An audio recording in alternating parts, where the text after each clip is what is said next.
शास्त्र सुनना है। तो एक बार प्रेम से बोलिए भक्त वत्सल भगवान की जय। आशा करता हूँ कि मेरी आवाज जो है क्लियर आ रही होगी आप लोगों को। थोड़ा सा आज दास का स्वास्थ्य ठीक नहीं है, तो आवाज अगर आपको भारी लग रही हो तो उसके लिए मैं क्षमा प्रार्थी हूँ। खैर, हम लोग श्री योगानंद जी के चरित्र में प्रवेश करें। नारायण। कहते हैं परम वैष्णव संत श्री राम भक्त श्री योगानंद जी के गृहस्थ आश्रम का नाम यज्ञेश दत्त था।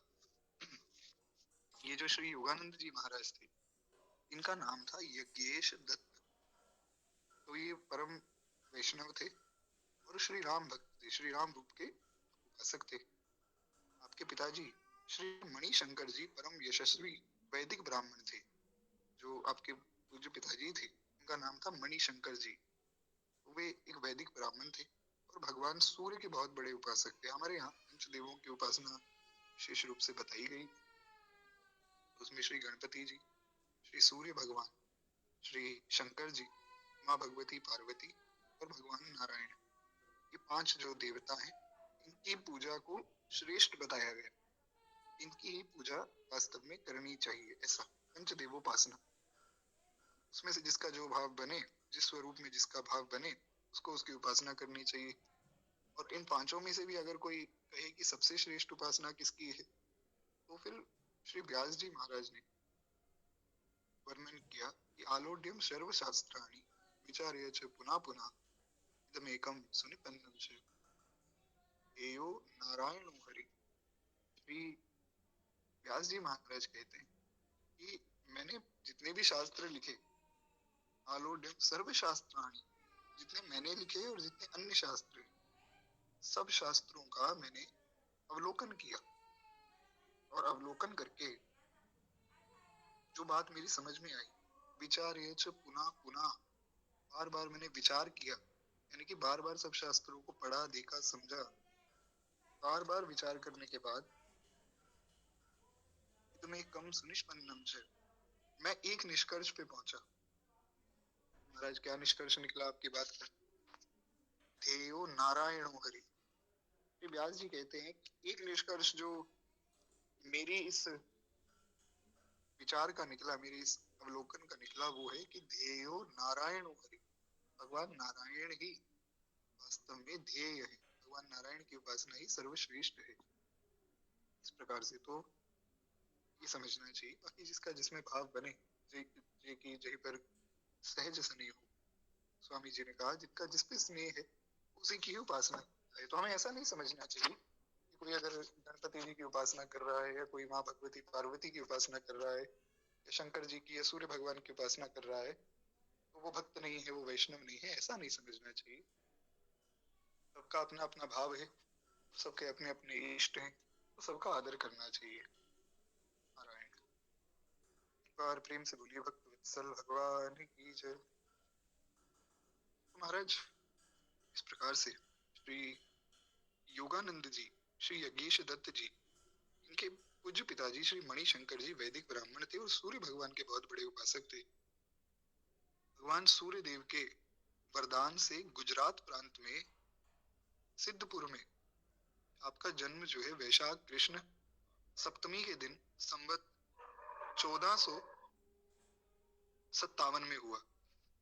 यानी कि आपका जन्म हुआ गुजरात प्रांत में सिद्धपुर नाम की एक जगह पर। तो उस दिन कृष्ण पक्ष में, वैशाख कृष्ण पक्ष में सप्तमी का दिन था और संवत था 1457। क्योंकि आपका जन्म मूल नक्षत्र में हुआ था, अतः ज्योतिषियों के परामर्श से श्री मणिशंकर जी ने पुत्र यज्ञेश को 1 वर्ष तक उसका मुख नहीं देखा। ऐसा भी होता है कि मूल नक्षत्र में किसी का जन्म हो तो उसको शुभ नहीं माना जाता है। ऐसा तो जो भी है, ज्योतिषियों ने कहा कि मणिशंकर जी महाराज, आपका पुत्र तो जन्म हो गया उसका, पर लगभग 1 वर्ष तक आप इसका मुख ना देखें तो अच्छा होगा। भगवान जाने कि ऐसा क्यों होता है। दास को इसके विषय में कोई बोध नहीं है, तो हमें ज्यादा इसमें पढ़ना भी नहीं चाहिए। हम आगे बढ़ते हैं। कहते हैं कि इस प्रकार से इस अवधि में तीर्थ यात्रा भी करते रहे। होनहार बिरवान ते होत किन्हें बात। जो श्री गोस्वामी जी ने एक बात कही, क्षमा चाहूंगा, गोस्वामी जी ने नहीं, एक कहावत है कि होनहार बिरवान ते होत चिकने पात। ये जो कहावत है ये बालक यज्ञेश्वर पर सर्वथा लागू हो रही थी। क्यों? कहते हैं आप बचपन से ही दीपक की लौ को जो है टकटकी लगाकर देखते थे। जो होनहार होता है ना, वो बचपन में ही उसके लक्षण दिख जाते हैं। एक कहावत आप लोगों ने सुनी होगी कि पूत के पांव पालने में ही दिख जाते हैं। तो वही इस कहावत का आशय है। और श्री यज्ञेश जी के जीवन में ये कहावत घटती थी, क्योंकि बाल्यकाल से ही, बचपन से ही दीपक की लौ को टकटकी लगाकर देखते थे। एक ही वस्तु को टकटकी लगाकर देखना, इसको त्राटक क्रिया कहा जाता है। पूज्य श्री प्रेमानंद बाबा ने भी इसका वर्णन अनेक सत्संग आदि में किया। तो जो त्राटक क्रिया है ये बहुत लाभकारी होती है, इससे एकाग्रता बढ़ती है। और संतों से दास ने ऐसा सुना है, पूज्य श्री प्रेमानंद बाबा ने भी इस बात को कहा अपने एक सत्संग में कि त्राटक क्रिया करने से एकाग्रता इतनी बढ़ जाती है कि फिर आप अपने पूर्व जन्मों के विषय में भी जान समझ सकते हैं। तो ऐसे ही ये भी एक ही वस्तु को, दीपक को टकटकी लगाकर देखते थे, जो इनके आगे चलकर सिद्ध योगी बनने का संकेत भी हुआ। क्योंकि जैसा दास ने निवेदन किया कि होनहार बिरवान ते होत चिकने बात, बचपन में ही पता लग जाता है कि बालक होनहार होगा या नहीं होगा। तो आशा करता हूँ कि मेरी आवाज जो है आप लोगों को क्लियर आ रही होगी। क्षमा प्रार्थी हूँ, क्या है स्वास्थ्य बहुत ज्यादा खराब है तो बहुत अच्छे से बोला नहीं जा रहा है, तो थोड़ा आप लोग सहयोग करें। नारायण। कहते हैं इस प्रकार से जो इनके आगे चलकर सिद्ध योगी होने का संकेत भी बना, वो हम आगे सुनेंगे। बचपन में आपके नेत्र सदैव अर्ध निमिलित अवस्था में ही रहा करते थे। अब ये अवस्था कौन सी है कि पूरे नेत्र ना तो खुले हैं और ना ही पूरे बंद हैं। जब योग की कोई क्रिया की जाती है ना, तो उसमें जैसे हम देखते हैं कोई अनुलोम विलोम कर रहा है, कुछ भी कर रहा है, तो आंखें बंद कर लेते हैं लोग। ऐसा नहीं होता है। योग की कोई भी क्रिया करनी होती तो आंखें बंद नहीं की जाती। लोगों को ये बड़ी भ्रांति है। योग की क्रिया करते समय आंखें ना तो पूरी तरह खुली हो, ना ही पूरी तरह बंद हो। उस अवस्था को कहा जाता है अर्ध निमिलित अवस्था। तो इनकी आंखें सदा ही उस अवस्था में रहती थी, चाहे ये सामान्य कोई कार्य कर रहे हो तो भी इनकी आंखें वैसे ही रहती थी। ऐसा लगता था कि जैसे कोई योगी समाधि की अवस्था में बैठा है। एक दिन पास ही में एक बगीचे में एक संत मंडली का आगमन हुआ। तो बालक यज्ञेश भी माता पिता के साथ संतों का दर्शन करने गए। संतों का दर्शन करने के बाद यज्ञेश के जो नेत्र हैं वे स्वाभाविक रूप से खुलने लग गए, क्योंकि पहले इनके नेत्र सदा अर्धनिर्मित अवस्था में रहते थे, जैसा अभी हमने सुना। लेकिन एक दिन जब संत मंडली का आगमन हुआ, तो वहां जब इनके माता पिता दर्शन करने गए तो इनको भी ले गए। वहां संतों का दर्शन करके इनके नेत्र खुलने लग गए।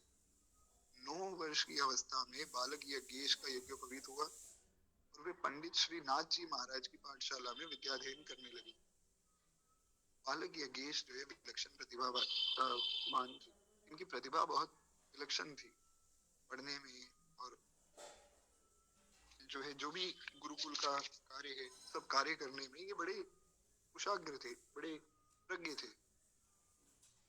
कहते हैं ये जो श्री यज्ञेश जी महाराज, उनकी अद्भुत प्रतिभा को देखकर श्री नाथ जी ने उन्हें काशी जाकर विद्याध्ययन करने का परामर्श दिया। जो इनके गुरुजी थे उन्होंने कहा कि देखो आप बहुत ज्यादा प्रज्ञावान हैं, बहुत ज्यादा कुशाग्र बुद्धि हैं, तो हमारे विचार से आप काशी जाना चाहिए, वहां विद्याध्ययन करना चाहिए, क्योंकि आप जैसे जो विद्वान हैं उनकी बहुत आवश्यकता है धर्म के लिए, धर्म के कार्य के लिए उनकी बहुत आवश्यकता है। तो उनकी उत्तम से उत्तम शिक्षा हो वही श्रेष्ठ है। इसलिए आपके गुरुजी ने कहा कि आप काशी में जाइए, वहां जाकर जो है वेदाध्ययन कीजिए।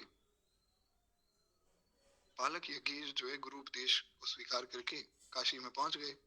काशी में ये गए पंडित श्री नारायण भट्ट जी की पाठशाला में। वहां पर इन्होंने न्याय पढ़ा, वेदांत आदि पढ़ा।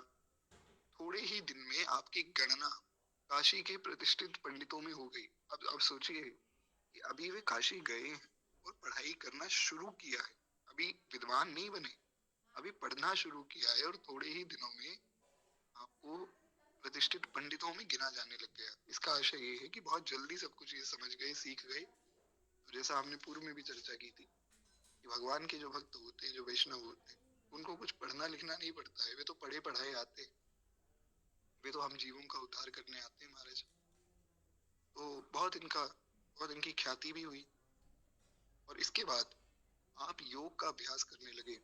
इस क्षेत्र में भी आपको अद्भुत सफलता मिली। आप लंबी अवधि तक समाधियों में बैठे रहते थे, यानी कि इन्होंने पढ़ाई पूरी कर ली, उसके बाद फिर ये योग का अभ्यास करने लगे। तो योग में भी इनको बहुत जल्दी सफलता मिल गई, क्योंकि गोस्वामी जी ने कहा कि जिस पर भगवान की कृपा होती वो जहां पांव रख देता है वही मार्ग उसके लिए सफल हो जाता है। इसलिए भगवत कृपा का आश्रय बहुत आवश्यक है महाराज। कोई भी कार्य हमारे जीवन में हो उसमें भगवान को भूलना नहीं चाहिए, भगवान के नाम का नित्य निरंतर स्मरण करना चाहिए। क्यों? क्योंकि नाम में ऐसी सामर्थ्य है। परम पूज्य परम श्रद्धेय श्री हनुमान प्रसाद पोद्दार जी महाराज, श्री भाई जी महाराज वे कहा करते थे कि नाम में ऐसी सामर्थ्य है कि वो ना चाहते हुए भी पापों का नाश कर देता है। यानी कि अगर आप नहीं भी चाहते कि हमारे पापों का नाश हो तो भी वो पाप नाश कर देगा। अगर आपको पता ही नहीं है भगवान का नाम लेने से क्या होता है तो भी आपके पापों का नाश हो जाएगा। ये नाम की सामर्थ्य है, भगवान नाम बड़ा सामर्थ्य है महाराज। मुझे श्री भाई जी महाराज एक उदाहरण भी देते हैं कि जैसे कोई व्यक्ति अग्नि के पास जावे, मान लीजिए कहीं आग चल रही है, वहां पर कोई छोटा बालक चला जाए, 2 या 3 वर्ष का बालक, जिसको कुछ नहीं पता कि अग्नि क्या है, मैं कौन हूँ, अग्नि में हाथ डालूंगा तो हाथ जल जाएगा, उस बालक को कुछ भी बोध नहीं। पर अगर वो अग्नि में हाथ डालेगा तो अग्नि का स्वभाव है कि वो हाथ जलाएगी। अग्नि ये थोड़ी देखेगी कि ये बालक है या वृद्ध है। बालक अगर हाथ डालेगा अग्नि में तो उसका हाथ जल जाएगा। उसी प्रकार अगर कोई वृद्ध व्यक्ति अग्नि में हाथ डालेगा तो उसका हाथ भी जल जाएगा। तो ऐसे ही भगवान का नाम है कि अगर कोई ये बात समझ जावे, जो गोस्वामी जी ने कही, कहूँ कहाँ लगी नाम बढ़ाई, राम न सकहि नाम गुण गाई। कि कहाँ तक भगवान के नाम की बढ़ाई करूं, स्वयं भगवान में भी वो सामर्थ्य नहीं है कि अपने नाम की महिमा को भी गा सके। तो या तो ये बात हम समझ जाएं कि भगवान का नाम जो है परम मंगलमय है और परम कल्याण का साधन है, या फिर हमें ये बात नहीं भी पता है तो भी गलती से धोखे से हमारे मुख से भगवान का नाम निकल गया तो भी कल्याण हो जाएगा। ये नाम की सामर्थ्य है, आपने गलती से भी नाम ले लिया तो भी कल्याण हो जाएगा। इसीलिए श्री कृपात्री जी महाराज जब भी कोई सत्संग करते तो सत्संग करने से पहले सबको कहते कि हमारे पीछे बोलो, श्री राम जय राम जय जय राम, श्री राम जय राम जय जय राम, श्री राम जय राम जय जय। इससे क्या होगा, चाहे आप अनजाने में ही भगवान का नाम ले रहे हैं और आपका कल्याण अवश्य होगा। इसलिए श्री मलुकदास जी ने कहा कि अवसर न चूक भूंदु पायो भलो दावरे, राम कहो राम कहो राम कहो बावरे। भगवान का नाम जपो, क्योंकि नाम जप से सब पापों का विनाश होता है। इसलिए पूरी भागवत कहने के बाद, जब पूरी भागवत की सारी कथाएं सुना दी, सारे विषयों पर चर्चा हो गई, अंत में श्री सुखदेव जी ने परीक्षित जी को कहा कि नाम संकीर्तनम यस्य सर्व पाप प्रणाशनम। ये परीक्षित, भगवान के नाम का जो संकीर्तन है वो सब पापों का शमन करने वाला है। इसलिए भगवान के नामों का कीर्तन करना चाहिए। कुछ ना बने, जो नाम प्रिय हो उस नाम का ही कीर्तन हो जाए। जय जय राम कृष्ण हरि, जय जय राम कृष्ण हरि, राम कृष्ण हरि जय जय राम कृष्ण हरि। जो भी नाम प्रिय हो तो उस नाम का कीर्तन हो, क्योंकि नाम में बहुत भारी सामर्थ्य है महाराज। नाम परम कल्याण का साधन है। एक बार प्रेम से बोलिए श्री भगवान नाम महाराज की जय। नारायण नारायण। तो इस प्रकार से आप भी थोड़े ही दिनों में बहुत प्रतिष्ठित विद्वान हो गए। क्यों? क्योंकि नाम के सामर्थ्य है महाराज। भगवान के भक्त पढ़े पढ़ाए आते हैं, जैसा हमने पूर्व में भी चर्चा की। उनको कुछ पढ़ने की आवश्यकता नहीं होती, वे तो केवल हमारा कल्याण करने आते हैं और उनसे मिलाने वाले श्री ठाकुर जी होते हैं। कोई भी व्यक्ति अगर आपके जीवन में आ रहा है, कोई वैष्णव आ रहा है, तो ये समझिएगा कि भगवान की कृपा के रूप में ही वो आ रहा है। भगवान की कृपा होती है तभी वैष्णव का संग प्राप्त होता है। बिना भगवत कृपा के संत का संग मिल पाना कठिन है। संतों का संग सबको नहीं मिलता है। हालांकि गोस्वामी जी ने तो यहाँ तक कहा कि सब ही सुलभ सब दिन सब देसा। गोस्वामी जी ने कहा कि जो संत हैं ये कैसे हैं, ये बादल हैं जो सब ही सुलभ सब दिन सब देशा, जो सबको सुलभ है, सब दिन और सब देशों में सुलभ है। ऐसा कोई भी स्थान नहीं है जहाँ संत ना हो। आप कहीं पहाड़ों में चले जाइए महाराज, कोई ना कोई संत मिल जाएंगे। आप कहीं जो है जंगम स्थान पर चले जाइए, वहां कोई ना कोई संत मिल जाए। तो संतों का स्वरूप ही ऐसा है। पर ये है कि जिस पर कृपा होगी उसको ही मिलेंगे, सबको नहीं मिलेंगे। क्योंकि जिस पर कृपा नहीं है उसके सामने भी कोई संत बैठे होंगे, वो तब भी नहीं पहचान पाएगा ये संत है। तो ये बात सब कृपा की है, मार्ग ही कृपा का है महाराज। इस मार्ग में केवल कृपा ही कार्य करती है। जैसे एक हमारे बड़े गुरु भैया है महाराज, बड़ा बड़ा स्नेह है दास के ऊपर, उनका बड़ी कृपा है उनकी। तो कल जो है इस शरीर का जन्म दिवस था, खूब सबने बधाई दी, खूब सबकी आशीर्वाद, सबका स्नेह मिला। लेकिन मैंने उन्हें नहीं बताया था कि आज कोई दास का जन्म दिवस है या कुछ। मेरे मन में आया कि मैं तो बड़ा मूर्ख हूँ महाराज, इतने बड़े वैष्णव हैं, उनका आशीर्वाद तो लेना चाहिए। तो मैंने सोचा कि शाम के समय में उनसे वैसे आशीर्वाद ले लूंगा। वैसे तो कोई बहुत विशेष पर्व तो है नहीं, मुझ जैसे लोगों का अगर जन्म हो रहा है तो धरती पर भार ही है, फिर भी आशीर्वाद लेना चाहिए संतों का। तो उन्होंने अपने आप से ही, अपनी तरफ से ही, बिना कहे बहुत सुंदर वॉइस नोट बनाकर भेजा और बोले खूब जो है हम आपका मंगला शासन करते हैं, ठाकुर जी की आप पर कृपा हो। बड़ा आनंद हुआ कि उनका आशीर्वाद मिला, मतलब गुरुजनों का आशीर्वाद मिल गया, बड़ी कृपा है उनकी। तो ये जो सहज कृपा है, इसमें मुझ जैसे व्यक्ति का कोई साधन हो ये तो सोचना भी मूर्खता है। मुझ जैसे जो लोग हैं वो तो महाराज संत दर्शन के योग्य भी नहीं है, पर संत कृपा कर दे में यहाँ कुछ असंभव है। इसीलिए तो एक भाव हमने सुना था कि तुम्हारी कृपा से क्या मुश्किल है, बिगड़ी का बन जाना। अगर गुरुजन कृपा करते हैं तो फिर क्या संभव है। फिर एक बार प्रेम से बोलिए श्री सद्गुरुदेव भगवान की जय। संतों की कृपा बहुत आवश्यक है। नारायण। तो आशा करता हूँ कि मेरी आवाज क्लियर आ रही होगी। ज्यादा तो बोल पाना भी कठिन है आज के दिन में, पर प्रयास ये है कि ये चरित्र तो कम से कम हम पूर्ण कर ही लें। नारायण। तो कहते हैं इस प्रकार से इसके बाद आप योग का अभ्यास करने लगे, उस क्षेत्र में भी आपको सफलता प्राप्त हुई। अब ये जो श्री योगेश दत्त जी थे, ये बहुत प्रतिभाशाली थे। वो ये बहुत लंबी अवधि के लिए समाधि में बैठ जाते थे। आज भी ऐसे संत विराजमान हैं जो समाधि में बैठ जावे तो बैठे रह जाते हैं। जैसे हमारे मलुक पीठ में एक संत विराजमान है श्री परमहंस जी महाराज। लगभग लगभग 100 वर्ष की उनकी आयु है। 100 वर्ष के करीब ही है उनकी आयु, लगभग 95 वर्ष से ऊपर। 50 साल पहले उनको भगवत साक्षात्कार हो चुका है। 50 साल पहले भगवान का प्रत्यक्ष दर्शन उन्होंने कर लिया।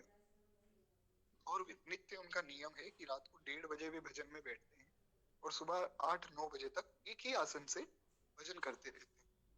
तो एक दिन की बात है, एक बार उनकी महाराज तबियत बहुत बिगड़ गई, बहुत स्वास्थ्य खराब हो गया। तो हमारे गुरुदेव भगवान की कथा थी, तो महाराज जी को फोन किया गया कि महाराज जी, परमहंस जी की तो जो है अवस्था बहुत बिगड़ गई है और जो डॉक्टर आए हैं, डॉक्टर कह रहे हैं कि इनको रज पर लेटा दो, कभी भी इनका शरीर छूट सकता है, तो विलंब मत करो, वृंदावन में तो रहते ही महाराज। तो जो वृंदावन की रज है वो बिछाओ चारों ओर और रज पे इनको लेटा दो। उनके शरीर में चेतना थी, उनको पता लग रहा था कि क्या हो रहा है, तो वे अपना भगवान नाम जप रहे थे। श्री राम जय जय राम कीर्तन वे अपने मन में कर रहे थे। और सब लोगों ने सब व्यवस्था की, रज पे लेटाया गया। मुझे गुरुदेव भगवान को जब फोन गया तो महाराज जी ने कहा कि देखो हम तो कथा के लिए निकल गए हैं, गुड़गांव तक पहुंच गए हैं, कुछ भी ऐसी बात हो तो तुरंत हमें बताना, हम यहीं से गाड़ी वापस घुमा के वृंदावन आ जाएंगे, परमहंस जी के लिए तो आना पड़ेगा। इतने में महाराज जी ने वृंदावन के अन्य जो संत हैं उनको ये संदेश दिया कि परमहंस जी का स्वास्थ्य बिगड़ गया है, तो आप लोग वहां पहुंच जाइए। गोरीलाल कुंज वाले महाराज जी, प्रेम गली वाले महाराज जी, सब संत आ गए। कुछ समय बाद जब डॉक्टर आए थे, उन्होंने सब प्रयास किया तो उनका स्वास्थ्य थोड़ा ठीक हो गया। जब स्वास्थ्य ठीक हो गया तो महाराज जी को फोन किया गया पुनः कि महाराज जी आप अपनी कथा में जाइए, परमहंस जी का स्वास्थ्य ठीक है, तो इनको विश्राम करवा रहे हैं हम लोग। उनको विश्राम में भेजा गया। उनके जो भजन का समय है रात के 1:30 बजे, ठीक उसी समय वे उठे, अपने भजन के आसन पर बैठे, और जो समय उनके उठने का है 8 या 9 बजे का, उसी समय वे आसन से उठे। आसन से उठकर बाहर आए तो लोगों ने सोचा कि इनके अंदर इतनी शक्ति कैसे आ गई महाराज, कल तक तो इनके प्राण अंत होने वाले थे और आज ये 1:30 बजे से लेके 8 बजे तक, 9 बजे तक जो है भजन करके आए हैं, इतनी शक्ति इनमें कहाँ से आ गई। लेकिन पूछे कौन, इतने बड़े संत से प्रश्न कौन करे। तो सब लोग जो है इंतजार कर रहे थे कि वे क्या बोलते हैं। तो महाराज जी बाहर आए और बाहर आकर बोले कि भैया ये रज क्यों बिछाई है यहाँ पर, कोई आया था क्या। तो सबने बताया कि महाराज जी आपका स्वास्थ्य बहुत बिगड़ गया था कल, आपको याद नहीं है। बोले हम तो भगवान का नाम जपते हैं, हमें क्या पता स्वास्थ्य बिगड़ा है नहीं बिगड़ा, हम तो भगवान के नाम का ध्यान करते हैं बस। तो ये उनका नियम है, कई बार 1:30 बजे बैठे 9 बजे तक नहीं उठे तो लोग समझ जाते हैं कि समाधि पे चले गए, तो 4-4 दिन तक एक ही आसन पर बैठे रह जाते हैं। ये है भगवान नाम जापक की सामर्थ्य। नाम जब से सब प्राप्त हो जाता है, इसलिए भगवान का नाम परम मंगल है और भगवान के नाम का ही अवलंब लेना चाहिए। तो ऐसे ही ये यज्ञेश दत्त जी भी महाराज कई कई दिनों तक जो है समाधि में बैठे रहते हैं। और बहुत अद्भुत जो है आपकी प्रतिभा थी। सब कुछ शास्त्रों का और वेदों का खूब अध्ययन करके ज्ञान तो आपने प्राप्त कर ही लिया था, पर उस ज्ञान के बाद भी बड़े विनयी थे, बड़े विनम्र थे।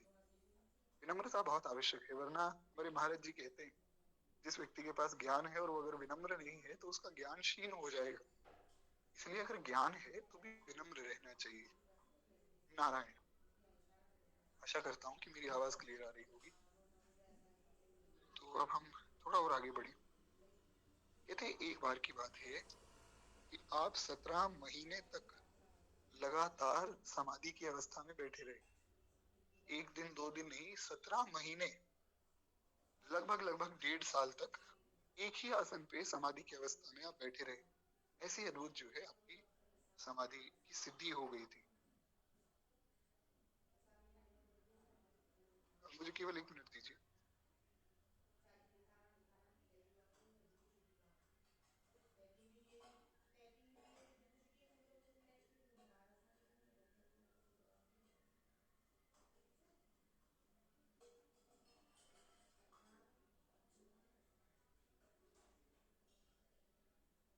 नारायण।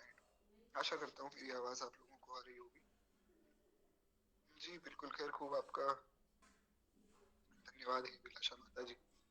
हालांकि इसमें क्षमा वाली कोई बात नहीं है, पर आपका आशीर्वाद मिला इसके लिए खूब दास आपका ऋणी है। नारायण। तो कहते हैं इस प्रकार से काशी में ही आपका विवाह हुआ, और आपका विवाह एक सुशीला ब्राह्मण कन्या से ही हुआ, कि आप भी ब्राह्मण थे, तो एक सुशीला कन्या से हुआ। जैसा कि हमने पूर्व में भी चर्चा की थी कि जो शील गुण है उसमें सब गुण आ जाते हैं, जिसमें शील गुण आ गया वो सर्वगुण संपन्न हो जाता है। तो इसलिए बहुत ज्यादा गुणों का वर्णन नहीं किया नाभा गोस्वामी जी ने। उन्होंने यहाँ एक ही गुण लिखा कि जिस कन्या से विवाह हुआ वो कन्या सुशील थी। सुशील थी मतलब उनमें सब गुण ही थे, ऐसा। कहते हैं आपका गृहस्थ जीवन बहुत सुखपूर्वक बीतने लगा, परंतु आपका जन्म जो था वो तो धर्म प्रचार के लिए हुआ ना। गृहस्थ में रहे, खूब आनंद से रहे, लेकिन जो जीवन का उद्देश्य है उसकी पूर्ति तो करनी है, और उसकी पूर्ति करवाने वाले ठाकुर जी हैं। हमें क्या पता हमारे जीवन का क्या उद्देश्य है। इसलिए भगवान की किसी भी व्यवस्था में शंका नहीं करनी चाहिए। भगवान जब जो करवाना चाहते हैं वे करवा लेते हैं। इसलिए गोस्वामी जी ने कहा कि राम कीन चाहि सो होई, करे अन्यथा बस नहीं कोई। जो कोई ऐसा व्यक्ति है जो सोचे कि हम अपने मन से कुछ कर ले, वो संभव ही नहीं। करने कराने वाले श्री ठाकुर जी हैं। इसीलिए श्री मलुक दास जी की जो 12 खड़ी के जो पद हैं उसमें श्री मलुक दास जी ने पहले ही पद में ये कहा, कक्का कृष्ण मुरारी सकल घट व्यापे जोई, करे करावे आप और दूजा नहीं कोई। करे करावे आप और दूजा नहीं कोई, यही सृष्टि उपाई विविध बनाई, संग सहाय न दूजा। स्वामी जी ने भी यही बात कही, दूसरा कोई है ही नहीं। जैसे इसका मैं आपको उदाहरण देता हूँ, सुंदर उदाहरण है, थोड़ा सावधानी से समझिएगा। सब लोग यहाँ विराजमान है ना, एक बार प्रेम से बोलिए भक्त वत्सल भगवान की जय। नारायण। इस भाव को हम लोग एक दो दिन बाद विस्तार में सुन लेंगे। अभी क्या है, मैं गा नहीं पा रहा हूँ, तो उसके लिए मैं क्षमा प्रार्थी हूँ, पर मैं एक भाव निवेदन कर दूं। करे करावे आप और दूजा नहीं कोई, इसका आशय क्या। गोस्वामी जी ने भी यही बात कही कि संग सहाय न दूजा। इसका आशय ये है कि जैसे मान लीजिए आपको एक घर बनाना है, तो अब घर बनाने के लिए आपको कुछ सामग्री की आवश्यकता है। आपको सीमेंट चाहिए, रेत चाहिए, ईंट चाहिए। अगर आप सोचें कि हम खुद ही अपना घर बना लेंगे, हम किसी भी ऐसे व्यक्ति को जो घर बनाते हैं, जो मिस्त्री होते हैं, उनको हम नहीं बुलाएंगे, खुद घर बना लेंगे, तो भी आप भगवान की समता नहीं कर सकते हैं। क्यों? क्योंकि आपको उस सामग्री की आवश्यकता तो पड़ रही है ना। या कोई कहे कि हमें केवल एक दीवार बनानी है, बहुत ज्यादा लंबा चौड़ा काम नहीं है, किसी व्यक्ति की आवश्यकता नहीं है, हम अकेले ही दीवार खड़ी कर देंगे। लेकिन उस दीवार को बनाने के लिए भी जो सीमेंट लग रहा है, जो ईंट लग रही है, जो रेत लग रही है, वो तो लानी ही पड़ेगी। तो उसकी सहायता तो लेनी ही पड़ेगी। भगवान के साथ ऐसा नहीं है। भगवान ने जब सृष्टि को बनाया तो ऐसा नहीं कि भगवान को कहीं से पेड़ लाने पड़े, समुद्र लाने पड़े, ऐसा नहीं है। भगवान स्वयं ही समुद्र के रूप में आ गए, स्वयं ही भगवान पेड़ बन गए, स्वयं ही भगवान घास फूस बन गए। इसलिए हमारे यहाँ सब में नारायण का दर्शन किया जाता है। समुद्र नारायण, वृक्ष नारायण, पर्वत नारायण। इसलिए नारायण ही सब रूपों में विराजमान है। हमारे गुरुदेव भगवान कहते हैं कि जिस दिन सब रूपों में भगवान दिखने लग जाएंगे, उसका आशय क्या है। उसका आशय ये है कि हर जगह पर नारायण ही दिखेंगे। या फिर इसका एक और भाव जो समझा जा सकता है, थोड़ा गूढ़ भाव है, एक बार प्रेम से बोलिए भक्त वत्सल भगवान की जय। एक भाव जो थोड़ा गूढ़ है, उसमें श्री महाराज जी बताते हैं कि या तो सब में भगवान दिखे, जैसे प्रहलाद जी को खम्भ में भी नारायण दिखे, या फिर सब वस्तुएं भगवान के स्वरूप में दिखे। जैसे अगर आप कोई नदी देख रहे हैं तो नदी में आपको ये अनुभव हो ये भगवान के रक्त का स्वरूप है। कोई पहाड़ देख रहे हैं तो आपको ये अनुभव हो ये भगवान की हड्डियां हैं। तो इस प्रकार से भी अगर आप अनुभव करेंगे तो सारा चराचर जगत जो है विराट भगवान के स्वरूप में ही दिखेगा। अर्जुन ने यही तो दिखा महाराज। अर्जुन ने कहा कि प्रभु मैं यही दर्शन कर रहा हूँ कि समस्त ब्रह्मांड, अनंत कोटि ब्रह्मांड आपके अंदर स्थित है। तो आपके अंदर स्थित है का आशय क्या हुआ कि सब कुछ आपके ही स्वरूप में विराजमान है, सब कुछ आपके ही स्वरूप में विद्यमान है। और आप सोचिए कि वो भगवान जो ऐसे विराट हैं, जिनके अंदर सब कुछ विद्यमान है, वो हमारे हैं। ये कितनी बड़ी उपलब्धि है महाराज। इसलिए भक्त कहता है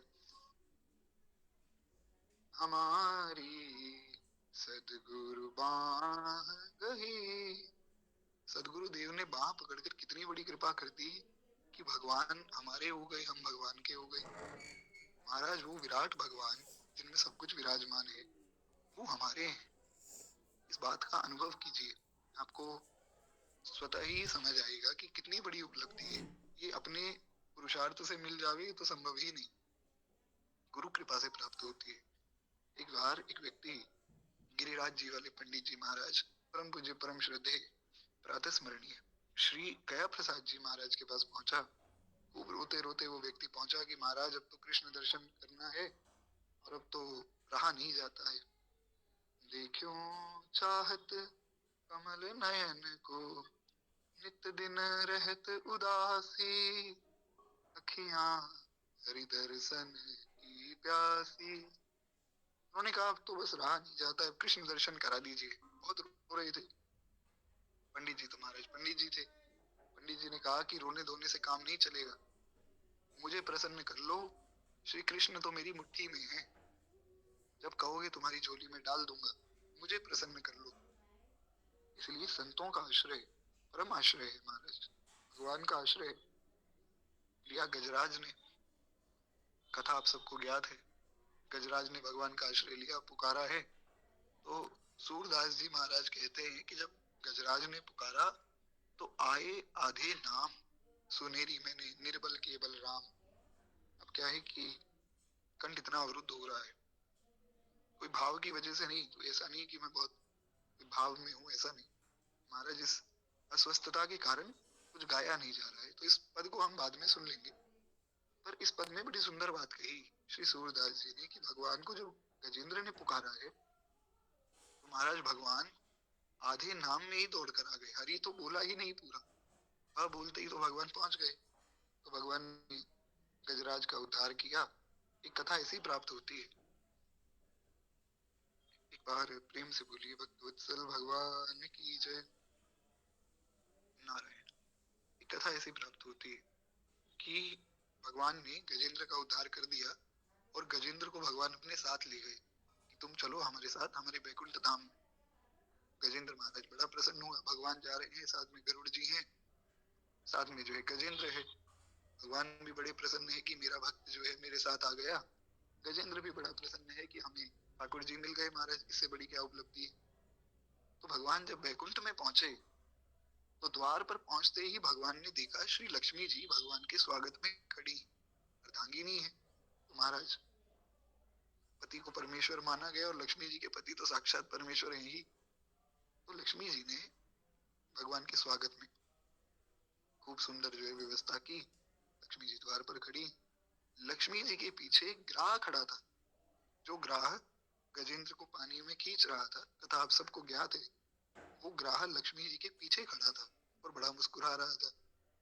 भगवान ने कहा कि देवी ये जो ग्राह है ये यहाँ कैसे पहुंच गया, इसको बैकुंठ में प्रवेश किसने दे दिया, ये है कौन। ऐसे कोई भी बैकुंठ थोड़ी पहुंच सकता है, ये कौन है। तो लक्ष्मी जी ने कहा कि प्रभु जिसका उद्धार करने गए थे ना अभी दौड़कर, ये वही है। भगवान ने कहा कि जिसका उद्धार करने हम गए थे वो तो हमारे साथ में आया है, गजेंद्र। बोले प्रभु यही तो बात है, गजेंद्र ने आपके चरण पकड़े तो वो आपके साथ आ गया, और इस ग्राह ने गजेंद्र के चरण पकड़ लिए तो ये उससे भी पहले वैकुंठ पहुंच गए। इसलिए संतों का आश्रय लेने से ही परम कल्याण होता है। एक बार प्रेम से बोलिए सब संतन की जय, सब भक्तन की जय। भगवान के भक्तों का आश्रय अवश्य लेना चाहिए, उनके संग से ही हमारा भजन पुष्ट होता है महाराज। नारायण। तो इस प्रकार से, और ये भी बात समझनी चाहिए, एक और विशेष बात मैं निवेदन कर दूं कि भगवान के भक्तों से आश्रय है, केवल भगवान के भक्तों से। कोई भक्त के स्वरूप में आपसे संसार की इधर उधर की कोई बात करे तो उसका संग नहीं करना चाहिए। संग केवल उसका हो जो भगवान की ओर ले जाए। जो इधर उधर की व्यर्थ की चर्चा करता है उसका संग करना अच्छी बात नहीं है। भगवान का भजन करवावे ऐसे ही व्यक्ति को संत कहा जाता है। नारायण। क्योंकि आजकल तो महाराज समय बहुत खराब है, लोग सत्संग के नाम पे इधर उधर की व्यर्थ की चर्चाएं करते रहते हैं। और माताएं तो बड़ी भोली होती हैं, तो माताएं उनकी बातों में भी आ जाती हैं। इसलिए ऐसे लोगों से बचना चाहिए। तो हम आगे बढ़ते हैं। एक बार प्रेम से बोलिए भक्त वत्सल भगवान की जय। तो इस प्रकार से हम सुन रहे थे कि आप जो है बड़े ही प्रज्ञावान थे। आपका विवाह भी हो गया, बहुत अच्छे से आपका गृहस्थ भी चल रहा था, पर धर्म प्रचार के लिए आपको जाना था, जीवों को भगवत सन्मुख करवाना था। इसीलिए ही आपका जन्म हुआ था। हर व्यक्ति के जन्म का एक उद्देश्य है।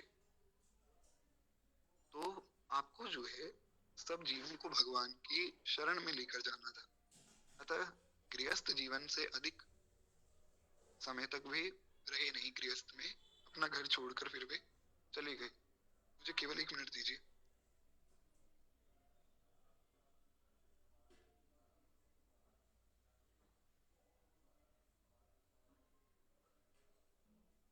नारायण।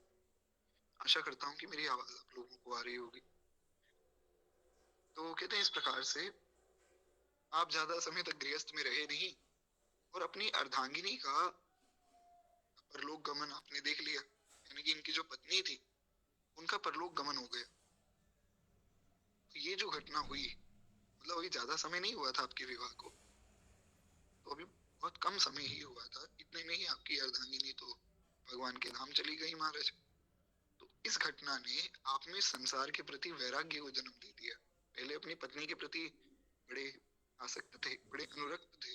आसक्त कहना तो उचित नहीं है, पर अनुरक्त कह सकते हैं। होना ही चाहिए महाराज। हमारे जो निकटवर्ती जो जन है उनमें हमारा अनुराग हो, मोह ना हो। अनुराग में और मोह में बहुत बारीक अंतर है। नारायण। इस पर भी हम कभी विस्तार में चर्चा करेंगे। अभी हम थोड़ा आगे बढ़े। तो कहते हैं इस प्रकार से जैसे ही आपकी पत्नी का परलोक गमन हुआ तो आपके हृदय में वैराग्य जाग गया और आपने जो है पत्नी की अंत्येष्टि क्रिया करके सब धन सब संपत्ति ब्राह्मणों को दान दे दी। और दान से याद आया कि कल जो है एकादशी है। कुछ लोग आज भी एकादशी कर रहे हैं। दोनों ही बातें ठीक है। हमने ये विचार किया था कि हम लोग हर एकादशी पर महीने में 2 एकादशी में से एक एकादशी पर गो सेवा में कुछ राशि समर्पित करेंगे। दास ने निवेदन भी किया था कि कल एकादशी के दिन हम लोग कुछ सेवा समर्पित कर देंगे, परंतु उसकी व्यवस्था भी हो नहीं पा रही है। तो प्रयास ये रहेगा कि अगली जो एकादशी आएगी उसमें फिर हम ये राशि समर्पण का उपक्रम कर लेंगे। तो जैसा भी रहेगा मैं आप लोगों को सूचित कर दूंगा।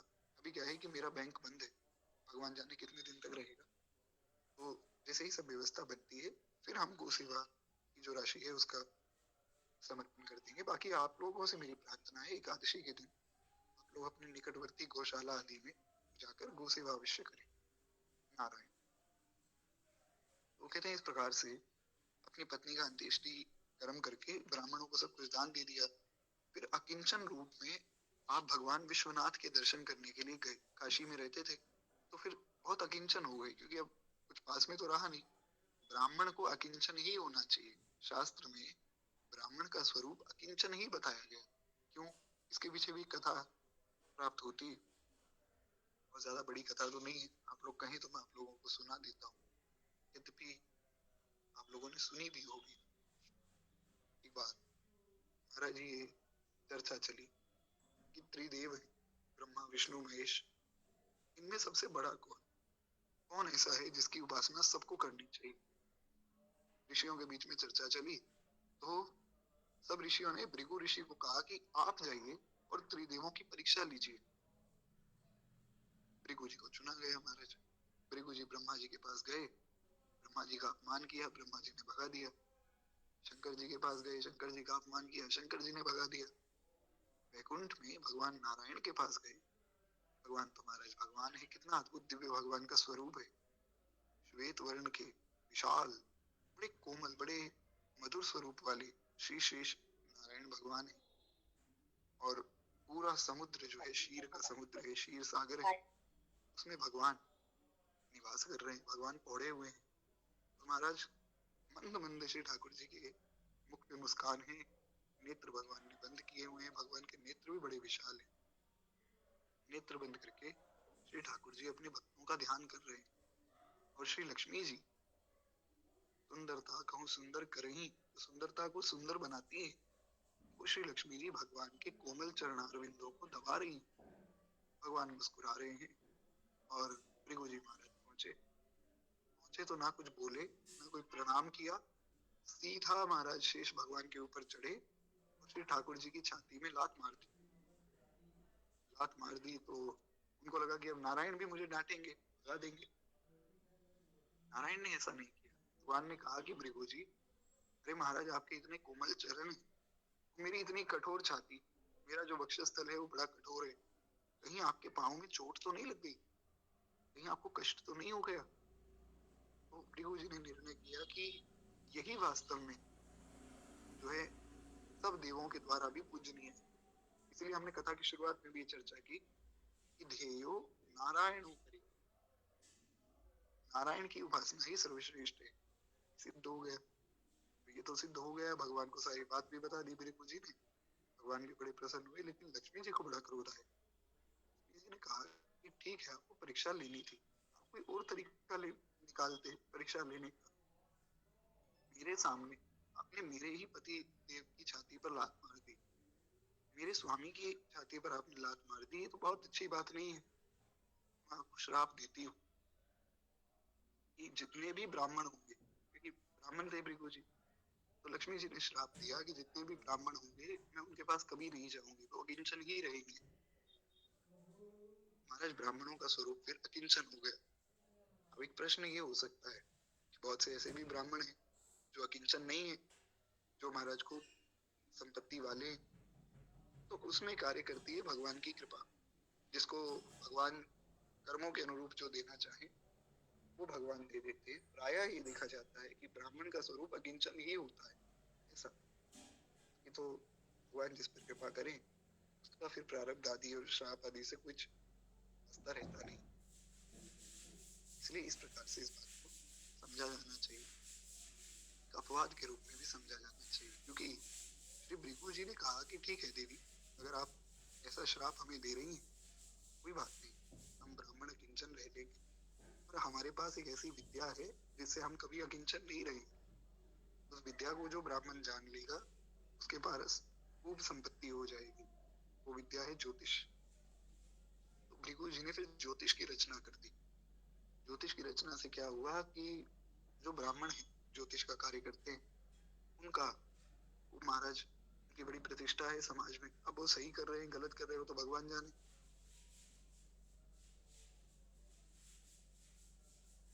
जी थोड़ा आप अगर इसको स्पष्ट करके लिखें कि किसी का अपराध दूसरों का क्यों, इसको थोड़ा आप स्पष्ट कर दीजिए तो इसका उत्तर वो कथा में ही प्राप्त हो जाएगा। इतनी देर हम लोग आगे बढ़ते हैं। एक बार प्रेम से बोलिए भक्त वत्सल भगवान की जय। नारायण। क्षमा प्रार्थी हूँ, बस कुछ 10-15 मिनट मुझे और दीजिए।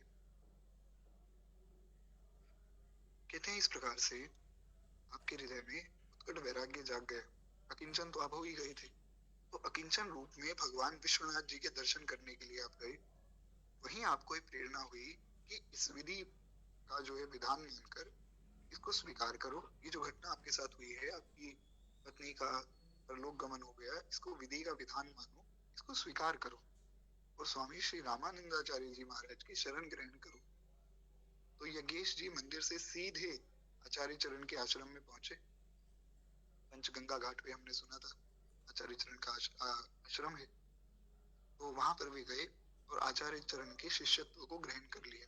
यानी कि सीधा काशी विश्वनाथ जी के जो मंदिर में से निकले, विश्वनाथ जी के मंदिर से सीधा वहां गए, आचार्य चरण की शरण में गए और उनका शिष्यत्व ग्रहण कर लिया।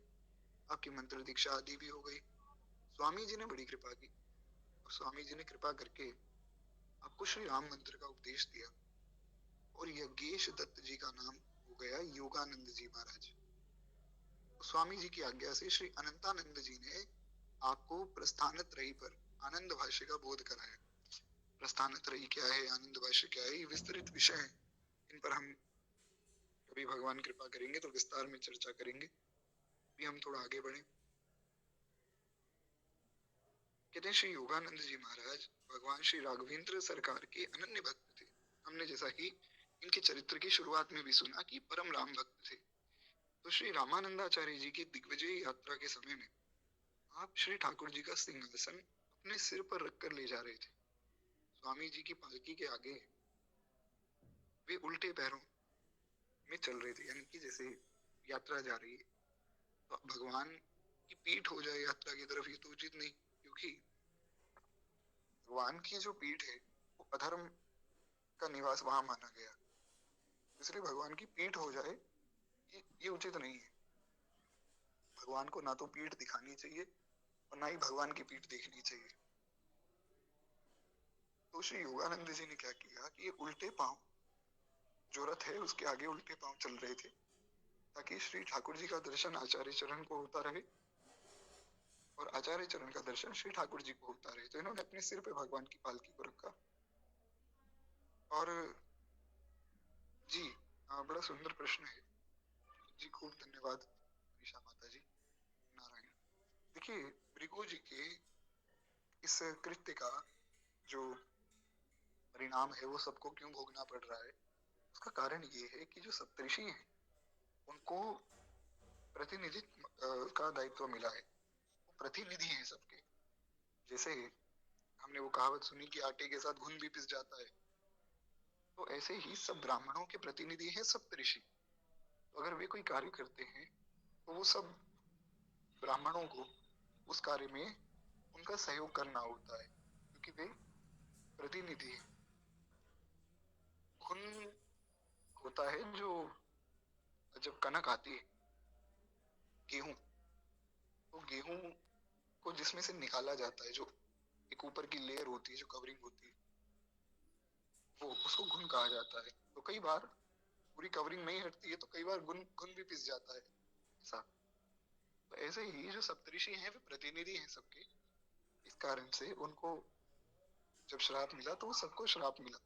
जैसे इंद्र इंद्र को दुर्वासा जी ने श्राप दिया कि तुम श्रीहीन हो जाओ, तो इंद्र श्रीहीन हो गए, मतलब राजा श्रीहीन हो गया। राजा श्रीहीन हो गया तो यथा राजा तथा प्रजा, तो उनकी पूरी प्रजा, पूरा स्वर्ग ही श्रीहीन हो गया। और जब स्वर्ग ही श्रीहीन हो गया, देवता ही श्रीहीन हो गए, तो धरती भी श्रीहीन हो गई। तो देवता दानव दैत्य सब ही श्रीहीन हो गए, इसलिए फिर समुद्र मंथन किया गया। तो इस प्रकार से इसको समझना चाहिए। नारायण। कहते हैं इस प्रकार से श्री जगन्नाथ जी के जगन्नाथ धाम के चंदन तालाब का जो है आप जीर्णोद्धार कराने गए थे। जगन्नाथ धाम में एक चंदन तालाब है, उसका जीर्णोद्धार कहा जाता है रेनोवेशन को। तो आपने उसका रेनोवेशन करवाया और अंतिम समय में आपने गंगा सागर संगम पर निवास करते हुए भक्ति के प्रचार का कार्य किया। गंगा सागर के विषय में हम पूर्व में चर्चा कर चुके हैं, आप आशा करता हूँ आपको ध्यान में होगा। तो गंगा सागर में बंगाल के पास में आपने वहां निवास किया और निवास करके फिर अपने जीवन का अंतिम जो समय है भजन में उसको लगाया और भक्ति का प्रचार भी किया। कहते हैं श्री योगानंद जी महाराज कहा करते थे कि भक्तों को पतिव्रता स्त्री और चातक की तरह भगवान श्री राम के प्रति अनन्य भक्ति रखनी चाहिए। जो पतिव्रता नारी होती है, हमने सुना था 3 प्रकार की पतिव्रता नारियां होती हैं। एक होती है उत्तम पतिव्रता, एक होती है मध्यम पतिव्रता, एक होती है अधम पतिव्रता। उत्तम पतिव्रता वो होती है, पहले अधम के विषय में सुन लेंगे। अधम पतिव्रता वो होती है जो अपने पति को छोड़कर अन्य पुरुषों को भी देख रही हैं, लेकिन समाज के भय के कारण उनसे संबंध नहीं बना सकती, उनसे कोई वार्तालाप नहीं करती, लेकिन उनके मन में दूसरे पुरुषों के प्रति आकर्षण है। उसके ऊपर आता है मध्यम पतिव्रता, जो अपने पति देव को छोड़कर दूसरे जितने भी पुरुष हैं उनको या तो अपने पिता के रूप में देखती हैं, और अगर कोई छोटा है तो छोटे भाई के रूप में देखती हैं या बड़े भाई के रूप में देखती हैं। ये हो गई मध्यम पतिव्रता। और उत्तम पतिव्रता पत्नी वो होती है जो अपने पति को छोड़कर किसी को पुरुष ही नहीं मानती है। उनकी दृष्टि में केवल एकमात्र उनके पति ही पुरुष हैं और उनकी ही एक एक बात भगवत आज्ञा है। तो ऐसी जो स्त्रियां हैं उनको उत्तम पतिव्रता कहा जाता है। जैसे माता अनुसुईया, और शास्त्रों में वर्णन आया कि एक स्त्री के लिए सबसे बड़ा व्रत है पतिव्रत। अगर एक स्त्री जीवन भर कोई व्रत ना करे, केवल पतिव्रत धर्म का पालन अच्छे से करे, तो माता अनुसुईया की कथा प्राप्त होती है कि त्रिदेव ब्रह्मा विष्णु महेश उनके यहाँ बालक के रूप में उनकी गोद में खेले। ये पतिव्रत की सामर्थ्य है। सत्यवती की कथा आती है, कथा आप सबने सुनी है। सत्यवती महाराज हम लोग पहुंच गई कि मैं उत्तम पतिव्रता हूँ, मेरे पति को छोड़ना पड़ेगा। तो इसलिए उत्तम पतिव्रता जो है उनसे और ब्राह्मणों से, दो लोगों से भगवान भी डरते हैं, ऐसा शास्त्रों में वर्णन आया। डरते हैं का मतलब भगवान भी उनका खूब आदर करते हैं, एक तो ब्राह्मण और एक उत्तम पतिव्रता नारी। तो अनुसुईया जी की कथा संभवतः आप लोगों ने सुनी हो या ना सुनी हो, तो मैं सुना देता हूँ। 2 मिनट और लगेंगे। एक बार प्रेम से बोलिए भक्त वत्सल भगवान की जय। एक बार की बात है, महाराज नारद जी पहुंचे त्रिदेवियों के पास। श्री भगवती बाग देवता सरस्वती, श्री भगवती पार्वती जी और श्री महालक्ष्मी जी, त्रिदेवियां जो है बैठकर आपस में भगवत चर्चा कर रही थी। तो इनकी चर्चा जब चल रही थी, नारद जी पहुंच गए। नारायण नारायण करते हुए नारद जी जब पहुंचे, तो नारद जी तो सबको माता मानते हैं, पर पार्वती जी जो है उनकी शिष्या भी है। अभी बड़ा अद्भुत संबंध है कि माता भी है और शिष्या भी है। तो पार्वती जी ने प्रणाम किया कि भगवान आए हैं, प्रणाम किया है। और बाकी दोनों को प्रणाम श्री नारद जी ने किया, क्योंकि सरस्वती जी तो उनकी माता है ही, ब्रह्मा जी के पुत्र हैं। और लक्ष्मी जी भी माता है, क्योंकि भगवान तो सबके पिता हैं। तो सबने पूछा कि नारद जी कैसे आना हुआ। नारद जी ने कहा कि आप त्रिदेवियां खुद को बहुत उत्तम पतिव्रता मानती हैं। तो सबने कहा कि इसमें मानना क्या, हम तो है ही उत्तम पतिव्रता, हमारे समान उत्तम पतिव्रता कोई दूसरी नारी थोड़ी हो सकती है। नारद जी ने कहा कि नहीं, आपके समान उत्तम पतिव्रता एक नारी है, मृत्यु लोक में एक नारी है जो आपके समान ही उत्तम पतिव्रता है। और आप तीनों के पति उनकी परीक्षा लेने गए हुए हैं। तो माता अनुसुईया घर में एक दिन अकेली थी, अपनी कुटिया में अकेली थी। और महर्षि अत्रि, जो सप्त ऋषियों में से एक ऋषि है, उनकी पत्नी है अनुसुईया जी। आपको थोड़ा और आइडिया मिल जाए मैं बता देता हूँ। जो चंद्रमा दिखता है ना हमें आसमान में, चांद, तो ये जो सोम है, जो चांद है, इनकी माता है अनुसुईया जी। तो अनुसुईया जी के पतिव्रत की परीक्षा लेने त्रिदेव पहुंचे। तो ये कैसे पहुंचे? ये पहुंचे 3 साधुओं के रूप में। 3 साधुओं के रूप में पहुंचे। और महाराज अग्नि का स्पर्श सन्यासी के लिए नहीं बताया गया, सन्यासी के रूप में पहुंचे थे। ऐसा शास्त्र में वर्णन आया कि सन्यासी को अग्नि का स्पर्श नहीं करना चाहिए। अगर सन्यासी अपने लिए भोजन बना रहा है अग्नि का स्पर्श करके, तो वो पाप खा रहा है, ऐसा शास्त्र का वर्णन है। तो सन्यासी इसलिए भिक्षा मांगते हैं, भिक्षाटन करते हैं सन्यासी जन। तो ये सन्यासियों के रूप में पहुंचे। अनुसुईया जी ने देखा 3 सन्यासी आए हैं, तो उनको तो पता ही है कि भिक्षा देनी है। तो उन्होंने कहा कि भगवान, घर में जो है अभी तो कुछ कुटिया में बना नहीं भगवत प्रसाद, आप लोग आए हैं तो आप लोग विराजमान हो जाइए, आज्ञा कीजिए आपके लिए क्या बनाया जावे, मैं तुरंत जो है बनाकर श्री ठाकुर जी को भोग लगाकर और आपको प्रसाद दे देती हूँ। तो त्रिदेवों ने उन सन्यासियों के रूप में कहा कि देखिए, हम ऐसे वैसे सामान्य सन्यासी नहीं है, हम केवल उसी के ही घर में भोजन ग्रहण करते हैं, उसी स्त्री के हाथ से भोजन ग्रहण करते हैं जो स्त्री उत्तम पतिव्रता हो। सामान्य स्त्री के हाथ से हम भोजन ग्रहण नहीं करते। तो अनुसुईया जी ने कहा कि प्रभु, प्रभु कृपा से मैं भी उत्तम पतिव्रता नारी हूँ। तो भगवान ने एक और शर्त रखी। भगवान तो भगवान महाराज बड़े कौतुकी हैं।